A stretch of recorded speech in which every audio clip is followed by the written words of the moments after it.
Welcome back to r/NeighborsFromHell, where people share stories about their crazy neighbors, and if you're new to my channel, please don't forget to subscribe to join our amazing community, and without any further ado, let's dive right into the stories. And the first one is titled, "Neighbors repeatedly ran my fence over, I ruined 5 of their cars with concrete." I live in a more rural part of Texas, and my family has lived in the same neighborhood for about 3 or 4 generations. Being that we did live in a smaller town, everyone in town either knew each other or were related some way somehow. This was the case with a couple of my neighbors, as they were distant relatives that had also lived in the area for several generations. The road is mostly gravel or dirt, and my parents have paid a lot of money to fix potholes or flaws in the road that are between our house and the neighbor's house. As an important part of the story, I should mention that because of the layout of our neighborhood and how our houses sit next to each other, we let our neighbors use 1 square meter of the dirt road on our property so that they can turn into their driveway. This section is around a curve, and we let them use it because if we did not, their cars would damage our fence and bushes. I have been made aware that there has been slight bickering between my family and these distant relatives/neighbors for generations now, but I also did not think it was that serious. Well, that is, until they ruined our fence for a 3rd time.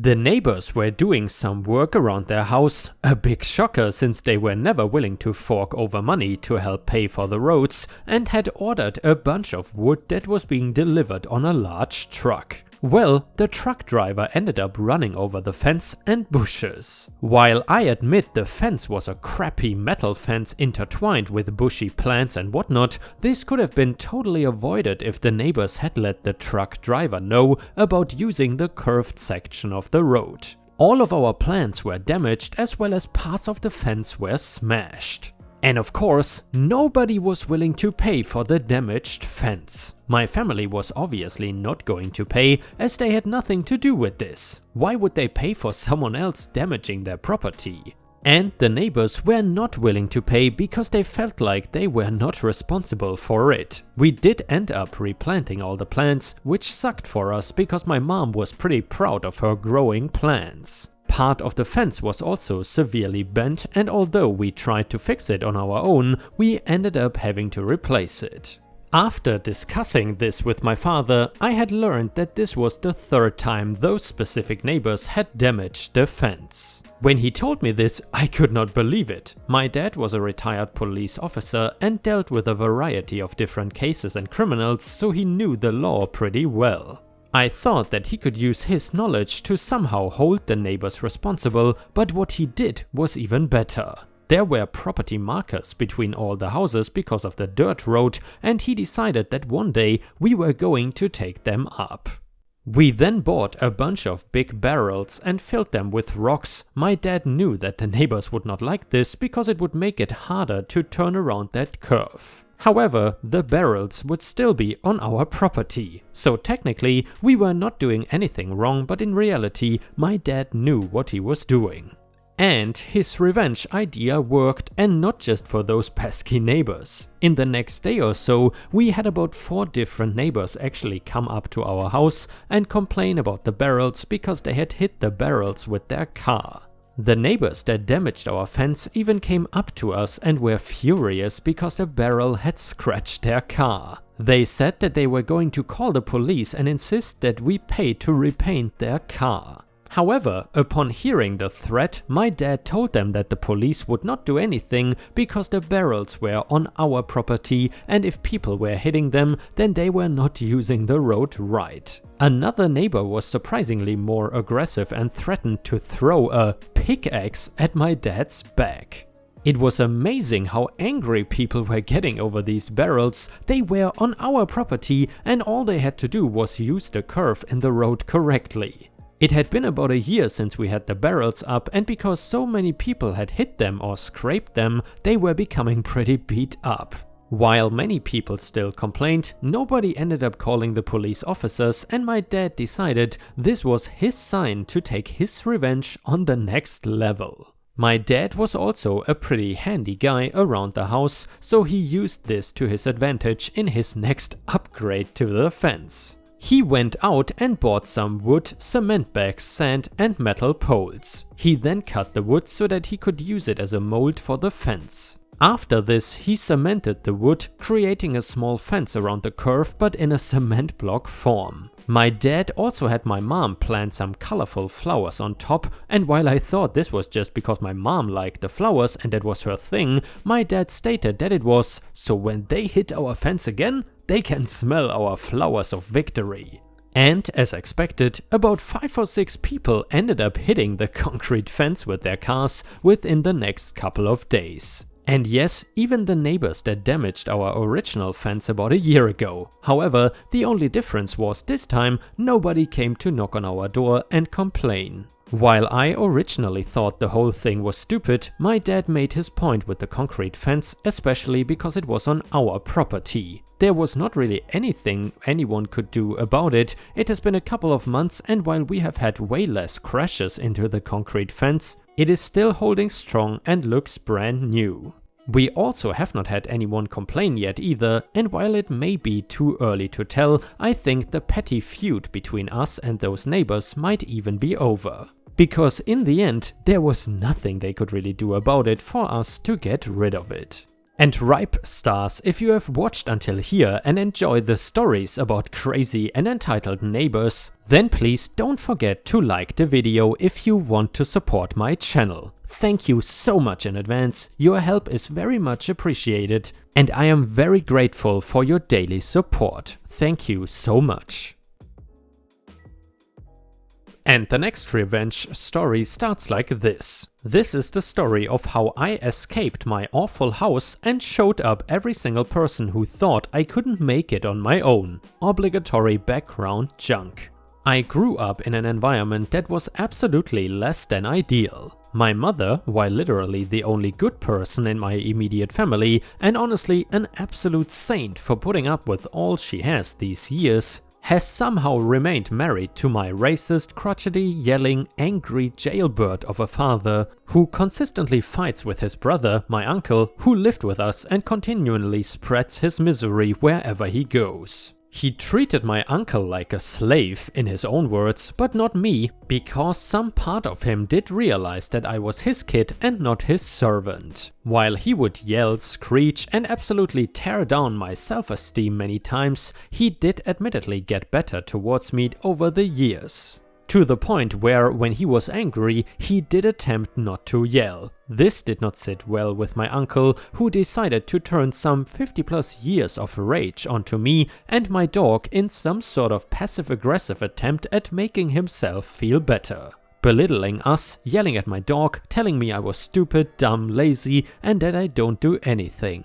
You get the picture, it was not pretty. On top of all of this, I was born with a battalion of issues, the main of which is relevant to this story being schizophrenia, anxiety and several other issues. At my lowest low, I showered once a week, ate once a day and almost never left my room. Because of these 3 issues, I tended to go in and out of mental hospitals a lot, and I liked it there far more than at home. The reason for that is, I did not have the few comforts to which I was used to there, my phone and laptop, but there was no yelling there.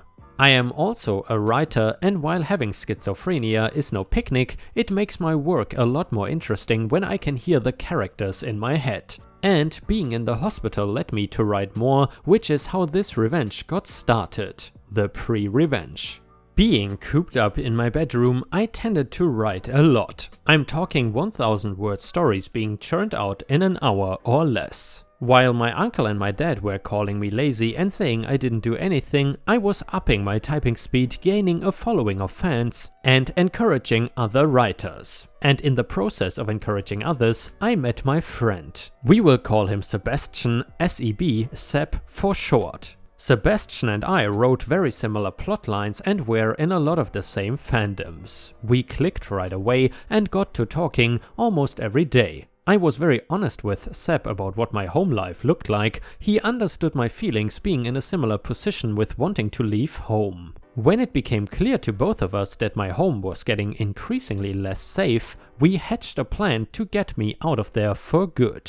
On to the revenge. Sebastian spoke to his dad and he said it was alright for me to take a spare room in his house. This was over 500 miles away from my home and a dream come true. Not only that, but his mother had an in with the company I wanted to work at for my dream job. I eagerly awaited my day of reckoning, never letting my dad or uncle know of the plan I had concocted. Every insult, every "you're not moving out," every "you don't do anything around here," I braved with a smile even, because they had no idea of what was to come. My mother was the only one who knew, and while she knew she would miss me, she wanted me to go and get out of that situation. She never let it slip to them about what was in the works. I'm sure it caused a great deal of trouble for her later on, and if it has, she hasn't told me since. When it came nearer to time, I told my dad that I had a job offer out in California and would be staying with a friend. Eager to have me working, he encouraged me to go and sealed my moving. Until of course he realized that I was leaving. This caused a conniption of epic proportions. The fact that I could conceivably be capable of leaving and not be his errand girl or emotional punching bag would have clearly been a devastating blow. However, I didn't care. The plans were made and I was headed out whether he liked it or not. When the day of my moving finally came, my dad ended up driving me there himself because my mom could not manage the trip with her back. To say it was sweet justice to see my father have to reckon with the consequences of his own actions in that way was putting it mildly. I had never been so proud of myself before. I was up all night packing, navigating highways, taking out my dog and absolutely riding the high of 26 years of the systematic breakdown of my spirit coming to an end. When I got to hug Seb that day, it was the best feeling. And when I at last made it to my new abode, after I had unpacked all of my belongings, I sat there and wept into my dog's fur, because I had done what they had told me I would never do. What even my 60-year-old uncle could never do, I made it out of there. It is now 4.5 months later. While I unfortunately did not get the dream job I hoped for, I have grown in leaps and bounds. I have focused on obtaining the life skills I could not get being holed up in my room, and I am trying more new things. I have started eating more healthily and have begun to take better care of myself. I am 4 months free of smoking, and while I don't go out very much, Seb and I often spend evenings working on stories together. We are hoping to get our own place come January, and the future is looking very bright. I would like to tell you that my dad and uncle got better, but they are still the same people they have always been. I'm just no longer their emotional punching bag, and that is good enough for me. Mom is doing okay despite me being gone, and I have even managed to get the actual phrase "I am proud of how you are handling yourself out there" out of my father.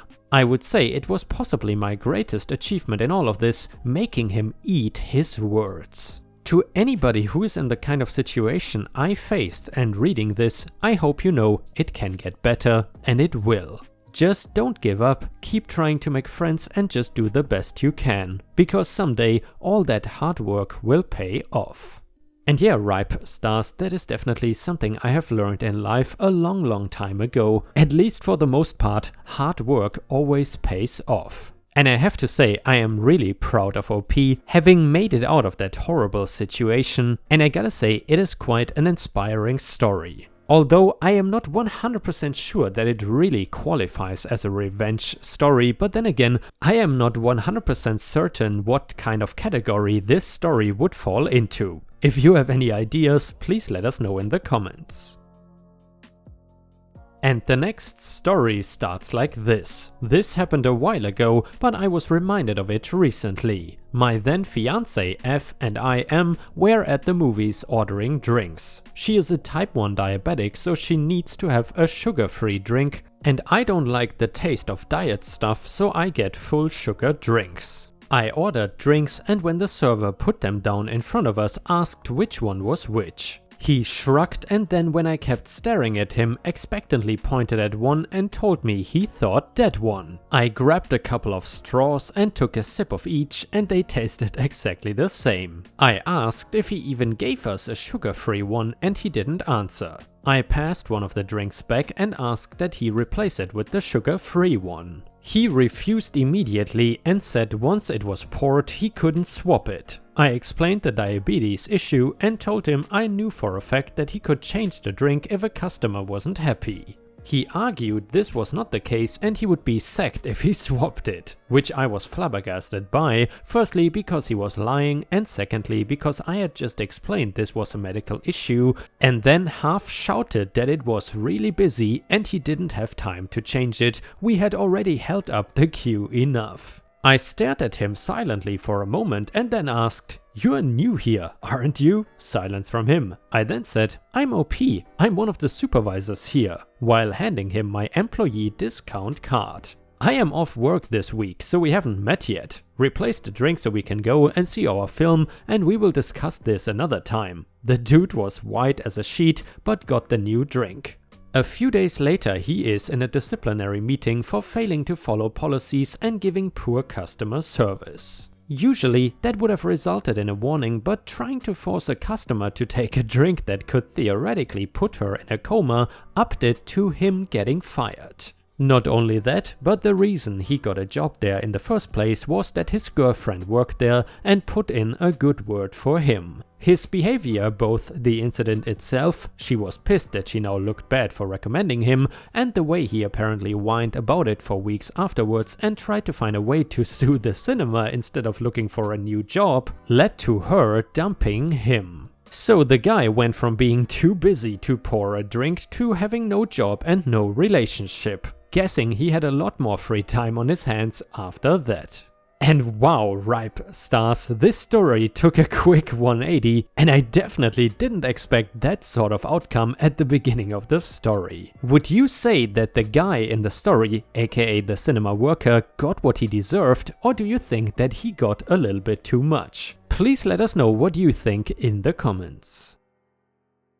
And the next one is a little bonus story from r/am I the a-hole, and it is titled "Am I the a-hole for telling my HOA to duck off because my son violated their curfew? My stupid HOA imposed a 9:45 PM curfew for those under 18 in our HOA, mostly because of minors drinking and doing drugs in a park and playground. I think there may have been some graffiti and vandalism, so it seems pretty reasonable, right? To duck over everyone else for the actions of a few, which by the way has done ducking nothing to stop whoever is doing this. The problem actually got worse after the curfew, but now whenever kids lose track of time, they end up having to spend the night at the neighbor's house in fear of getting in trouble with the HOA for breaking curfew. This is as stupid as laws banning guns or drugs. I'm pretty sure that is unconstitutional and there is talk of a lawsuit. My 17-year-old son works at a movie theater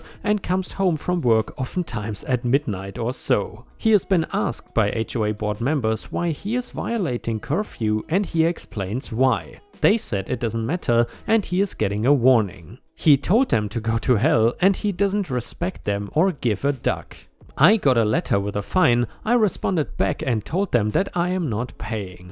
I got a visit from an HOA member and he told me I would be getting fined as long as my son violated curfew. I told him to eat dirt and close the door. I would like to see them bring this to court. They keep coming to me and I just slam the door on them. And a user in the comments said, not the a-hole, get a lawyer. They need to draft a letter to the HOA and get that fine dismissed. If you don't, then the HOA can put a lien on the house, etc. Curfews always allow for employment travel, so this would be no different, but they need to be put in their place before you have to deal with the consequences. Another user said, in addition to the fact that curfews always allow for employment, I am guessing that this curfew is plain illegal anyway. There is a well-established case law that makes it illegal to prohibit minors from common area swimming pools even just for to have adult swim time. I am sure any halfway competent attorney could leverage this show that it is likewise illegal to prohibit minors from literally the entirety of the HOA outside of the walls of a home during certain hours. And another user also agreed, not the a-hole,